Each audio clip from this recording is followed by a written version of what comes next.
Okay, here we go. So we know that the intellect is out of this world. It is something that's coming from the spiritual realm and is housed, contained, to some extent, in this realm.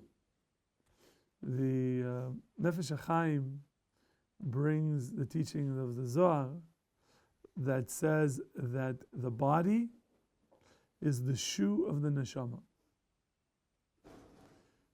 Okay? So just think about that idea a little bit. Just like the shoe is not very important to your body, right? It's only the bottommost part of, the lowest part of you goes into the shoe. So the neshama, your neshama, the part of it that's in you is, your body is the shoe for that part of the neshama. Okay? Yes? What's the smile for? Amazing.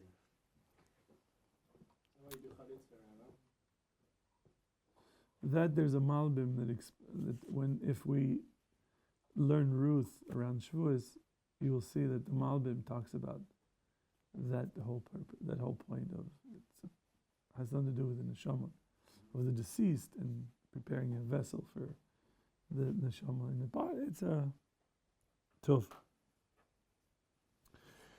So since our neshama, which is represented in us by the intellect, the seichel, is out of this world, it's spiritual, it requires spiritual sustenance. It's requiring continuous, consistent feeding. And that is Torah and mitzvahs. All those things increase the light and therefore provide sustenance to our neshama. Now, there's interesting that he says that the taiva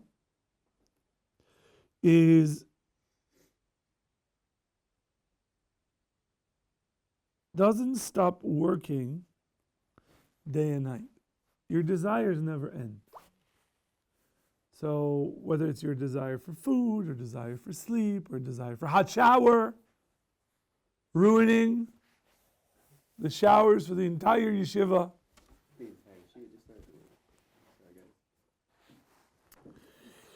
And the seichel, though, the taiva sometimes tries to use your intellect to try to fulfill the desires of the body.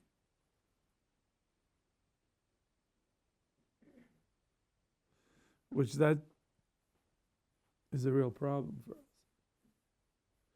That the taivas, our desire, all of a sudden take over our mind, and we forget that there are such things in the Torah, thou shalt not steal.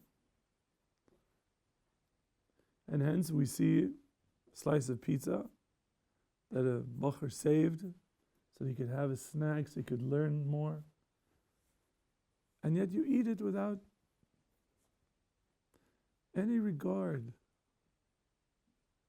Because the body takes over and the mind just says, okay, we'll figure it out. Yeah? Rav, say the shoe, the body is the shoe of the neshama. Do not say that the body in a sense protects the neshama from getting dirty. The shoe protects the person. The shoe protects the shoe protects the foot. But the shoe also can contaminate the foot.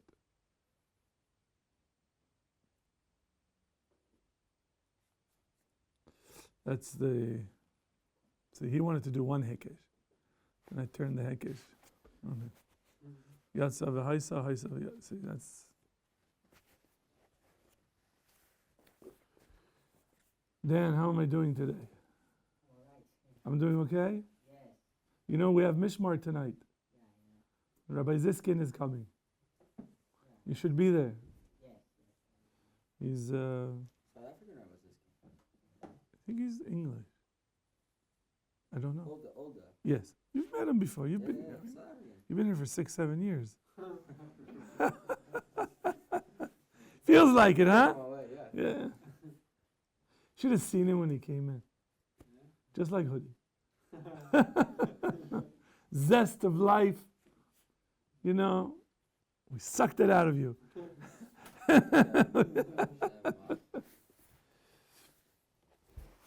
There's this idea that, you know, what yeshiva is supposed to do is to turn you into a match. Have you ever seen a match? It's a piece of wood with a little red on top, right? So you light the match, and then it turns all black, right? And it starts bending over. It's because you're sitting all day like this. That's it. Then that's what we're going to do to you. We're trying to light the fire of Torah in you. So then your neshama should glow. So when you go back to the Philippines, you can shine the light and drive the darkness.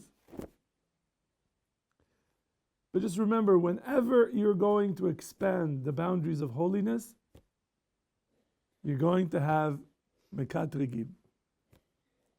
You're going to have kategor. Just like Yaakov Avinu. Yaakov Avinu, as long as he sat in the base medrash in his oil, learning Torah, everything was fine. He got the bracha, that's it. He has a problem, he had to run away from home. Had problems with Lavan, with Esav, with Shechem, with Dinah, with Yosef. So, it's not easy to be a tzaddik. So, the body works as follows. That as you use your muscles, as you use your body, the body gets stronger and stronger. Correct? And if you don't use your muscles, and the heaviest thing that you lift is a Gemara Kiddushin for 5 months, then there's atrophy of your muscles. Right? Big Mike, am I using the correct terms? Yes or no? Am I correct? And then you have to get a massage. You do. You have to loosen things up and then start working out.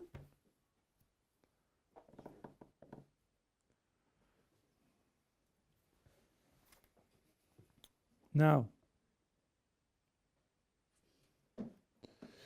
he says, since the body works in this way, desires also work in this way. This is the more I think about it as I'm reading this, the more I recognize that I see something here that I never thought about. What he's saying is, the body, if you don't use the body, the muscles get weaker and weaker and weaker. And if you use the body, then it gets stronger and stronger and stronger. Taiva's desires work the same way.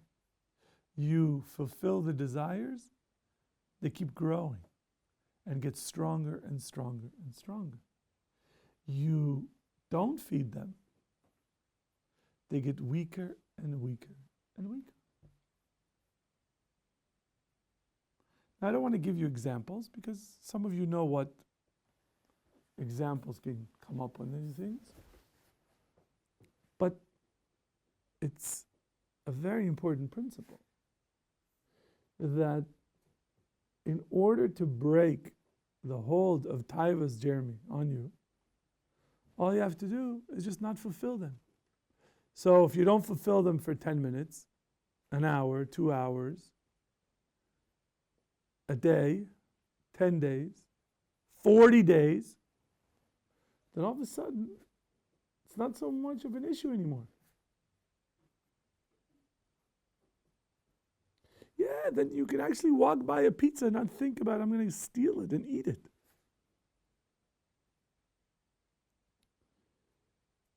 And so if you want to ever get out of the cycle of having desires and then sinning and then having the desire again, and you're wondering, like, what is going on here? The whole point is that when you feed, it's like your body, you keep making the desires stronger and stronger and stronger. And the only way to break that is to withhold that fulfillment of that desire. And the intellect, he says, also, if you don't use it for the nature, the purposes that it was given to you, it also gets weaker. Which means the converse also is true. When you use it for what it was intended, then your intellect gets stronger.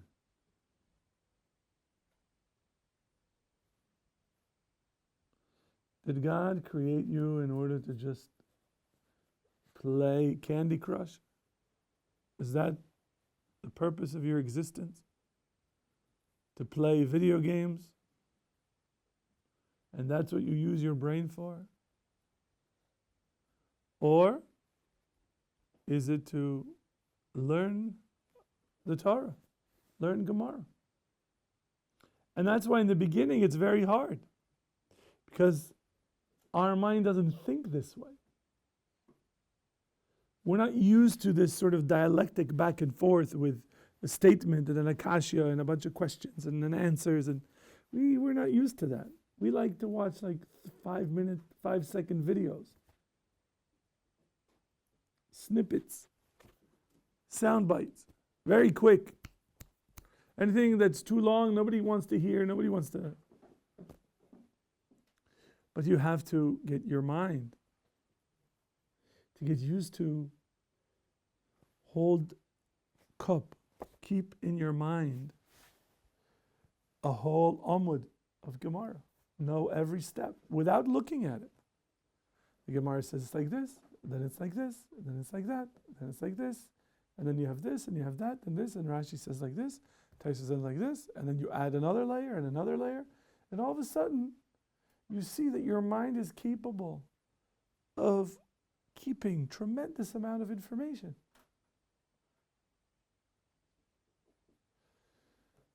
Yes, sir.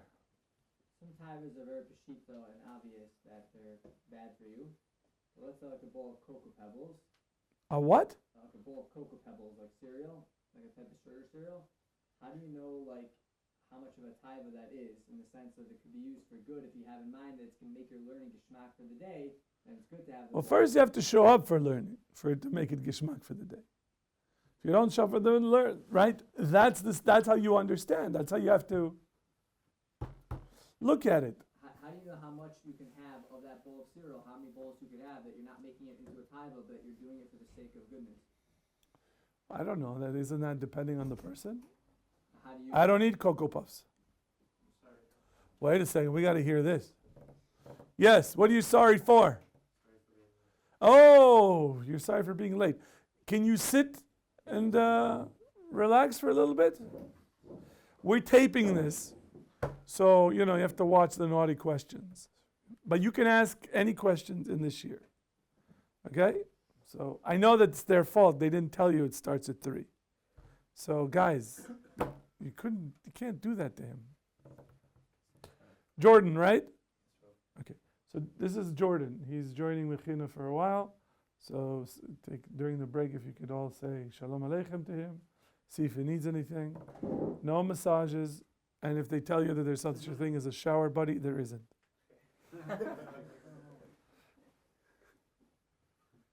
And you're not in our dorm, so you don't have to worry about the shower with the silicone that was ruined. I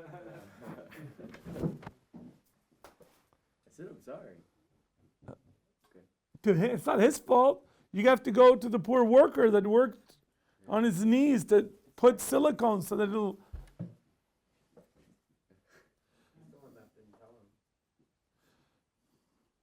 He was at the kotel. He was at the kotel. How was the kotel? Very good. Still there? No, the stones were there? Yeah. Very nice. All right. Join me sometime. No. No, not for me. I'll join you sometime. Tov. The seichel requires stimuli. Your intellect wants to be stimulated. And the question is, what are you going to give it? You can either give it Nourishkeit, nonsense, fill it with all sorts of silly information that only on Jeopardy people know. Or do you fill it with emes, with the Torah? And learning Torah isn't easy. It's a challenge. You have to learn 2 new languages. You have to learn Aramaic, you have to learn Hebrew. You have to learn concepts that you've never been around, right? Nobody really thinks about Meiser Sheni on a daily basis. Hegdesh, what? Kiddushin, Gerushin. Get all these sort of terms and they all have set meanings and you seem to be the only one not knowing what's going on.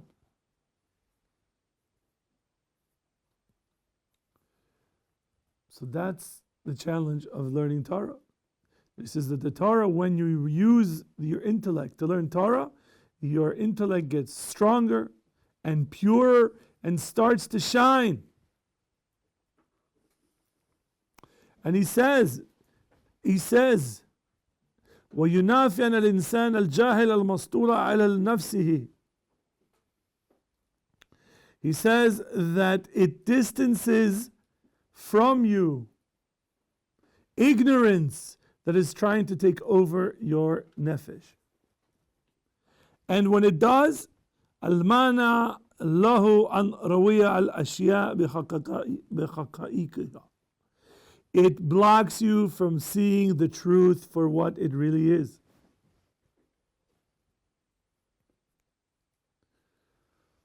And that probably is the scariest thing that could happen to us. That because of the misuse of the only tool that we have to connect to God, no, wrap it out. Come on, take the candy. Enough fiddling. No. Like, I hear that, the rustling. Just get it over with. No. There's another layer. Yeah, wrap it. Yalla. We're not continuing until this candy is in your mouth after a bracha. What do you mean, no? You're not going to make a bracha? Not. Oh, good. Well, you're watching. Nukva. Let's go. Amen. Don't eat the paper. I don't know, maybe in Azerbaijan they have edible paper. I don't know. Here they don't. Yeah, good. Throw it on the ground. Good. I'm kidding. But Jordan, this could be the scariest thing. That because you misused your intellect, you did not sharpen it and use it for what was intended, and you filled it with nonsense, that nonsense took over your mind and now you cannot see things for the truth. You can't recognize what truth is. You get confused.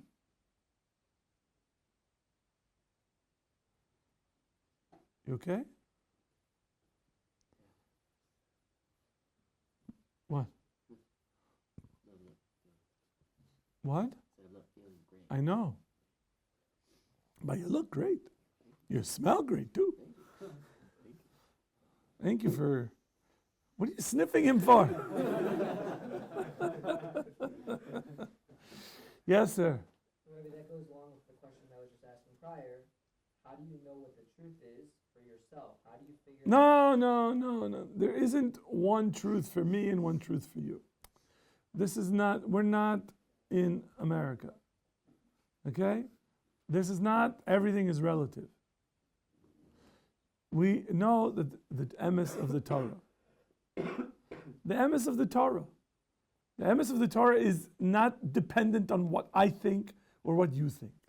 And then in the case of the cereal, for your specific... We're not talking about cereal. I already answered your cereal question.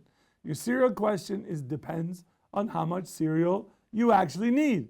How do you know the answer to that? How do you know? Go to a nutritionist, ask her, how many calories should I be eating a day? What four food groups should those be? She will give you a plan, and then she says 1 bowl of cereal for a month, because it's probably not healthy for you. Then that's what you eat. If she says you can have 7 bowls per month, so you figure you want to have them all in one day, b'kasha. I don't, that's not what I'm not a nutritionist.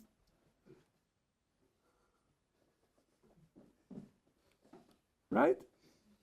How many bowls of cereal can somebody have for its, I don't know. If a person is taiva of food, let's say if that's your question, and somebody's worried that this drive for food is going to get out of hand, that requires some work. That's for sure. That's for sure. That is, you have to pay attention to how much are your decision making is shaped by food. Like somebody told me yesterday, Rabbi, you should have eaten the food with us at 7 when they brought the food. There was so much food. But I had to go somewhere else. Why would I stay? So if I made a decision to stay only for the food, then it's sort of like, that's my primary purpose. Not really. Shouldn't be. If you're thinking of what are you going to do for Shabbos, I'm going to go to this place because they have great food, not because you like the vibe or there's good Torah, right? Then there's an issue. You have to ask yourself. I only go for the booze. Whatever, they have a great collection of whiskey. Ask yourself, what's going on over here? By the way, you all have plans for Shabbos because there's no food in yeshiva. Dan, you have plans? Yes. Okay, good. Where are you going? Rabbi Barber. Wow. How did you get that invitation? Good for you. Yes. Very nice. Andrew, where are you going? Still need to decide. Okay, don't wait too long because then you'll be over here by yourself. Nachshon, where are you going? Tafula? No. Wait for Yochanan with his friend. Yochanan? Where are you guys going? You're just going with him. We're Yep. going to Hasidic friend's house. Okay, good. We're going to get the experience at Hasidic Shabbos. Wear a tinfoil hat under your kippah.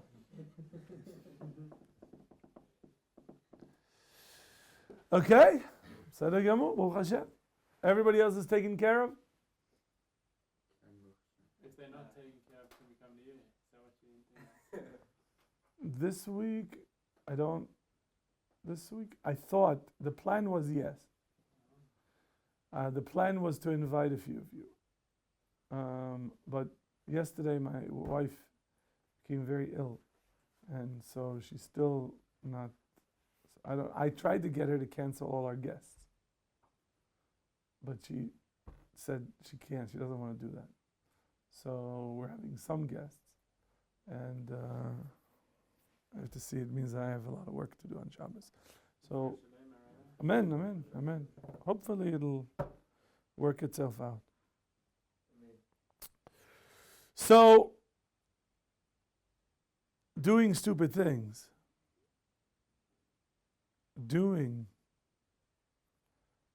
Filling your head with things that are just ignorant. Essentially wraps your mind with silly things, and then you get confused. You doubt what the truth is. You don't understand how this world works, and essentially you've become captive to your desires. And if you don't invest in learning, in pushing your intellect, till it hurts.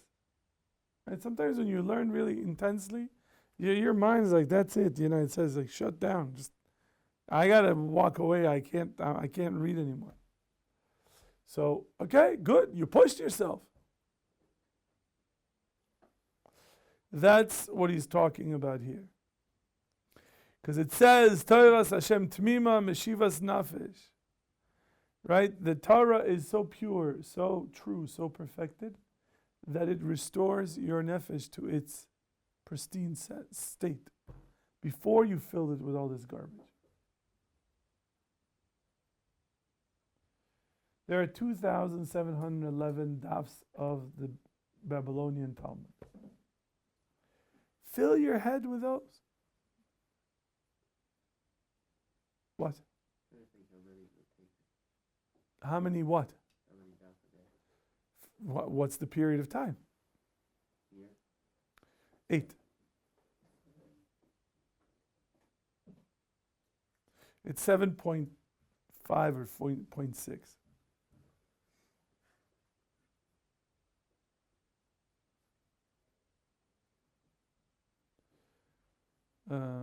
It's doable. I don't think I would recommend for you, for your level, because it's hard. It's hard. And it's a sort of commitment that you have to do every day. You can't really take a day off. Because imagine you miss one day, you're in a hole for 8, which means the next day you have 16 to make. You miss 2 days, let's say you didn't feel well, or Yom Kippur or Rosh Hashanah, so you have 3 days when you're learning. That's 24 dafs that you have to make up somehow. So for 2 years it'd be 4 days. Yeah. If you do 2 dafs a day, then it's about 3.5 years. If you do 1 daf a day, daf yomi, that's 7.5 years. What? So long? Well, but I don't think you should start counting in terms of numbers. And the point is to just learn and get to a point where it's not a chore, that it's not something that, I gotta learn today. Who's that? So, I'm trying the 8 dafs a day. So, How's it going? I'm in Chulin. So, according to my calculation, I'm about 45 days from finishing. So it's a little early of schedule, but it looks like it's about that. It's probably going to be 60 days. But it's not easy. You have to have set times where you sit and you when student texts you and asks you questions, you say, I can't answer your questions right now. I'm learning. Do you do Rashi Tosfos? No. I don't do Tosfos. But it's very fast. It's very fast. It's but this is I'm on my 3rd time finishing Shas. So it's not so, I've seen all these Masechtas before. And sugyas repeat themselves. So some sugyas just go really, really fast because I know them from this Masechet and that Masechet. I've seen it. So let's go. Oh yeah, it's like this, like this, like this, like this. So you can go, you can move. And you get familiar, you're spending a lot of time with the Tanaim and Amoraim. I told somebody was telling me about somebody in Rehovot. I said to him, I'm sorry, I don't know who these people are. Because I leave Rehovot at the 7 o'clock bus. I get to Yerushalayim. I'm in yeshiva until, I don't know, whatever time it is. When people see me here in the evening, they say, Rabbi, what are you doing here? It's so late. Like, right? Yeah, sure. So, and then when I get home, and so I don't really know the people. I'm only there for Shabbos where I go to my shul. I know some people in my shul. I don't know everybody. So he was telling me, and I said, listen, I have to tell you, I feel a lot closer to Abaye and Rava, and Rabbi Chia, and Rabbi, and Rav Nachman, Rav Huna, than Rav Papa, than the people that you're talking. I spend more time with them every day, than with people in this, because it's a few hours every day that I'm, spending time. And Baruch Hashem, I have the opportunity to teach Masechet Kiddushin, so I'm doing that. And as you know, I learn Masechet Shabbos every day. So that I have that. And then the 8 dafs. So for your level, I wouldn't recommend it. But probably soon you should start doing a daf yomi.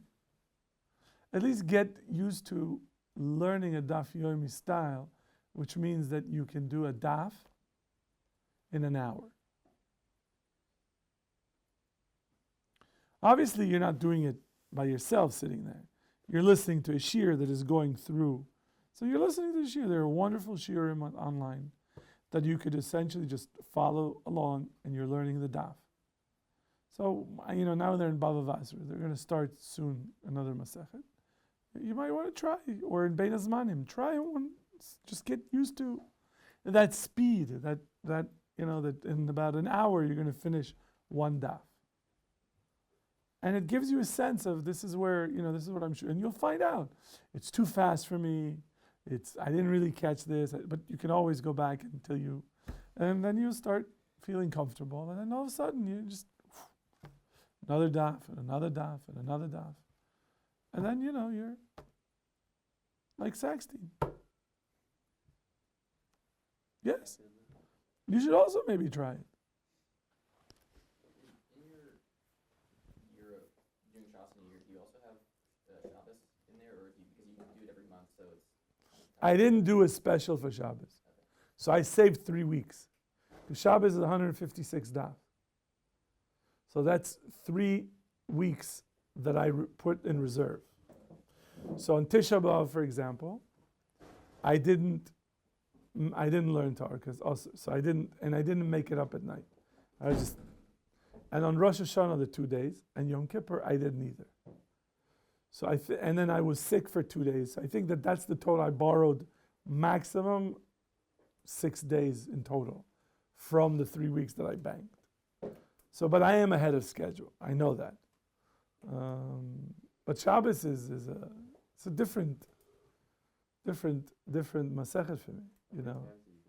How many? I don't count. I don't know. So what do you do with that extra time?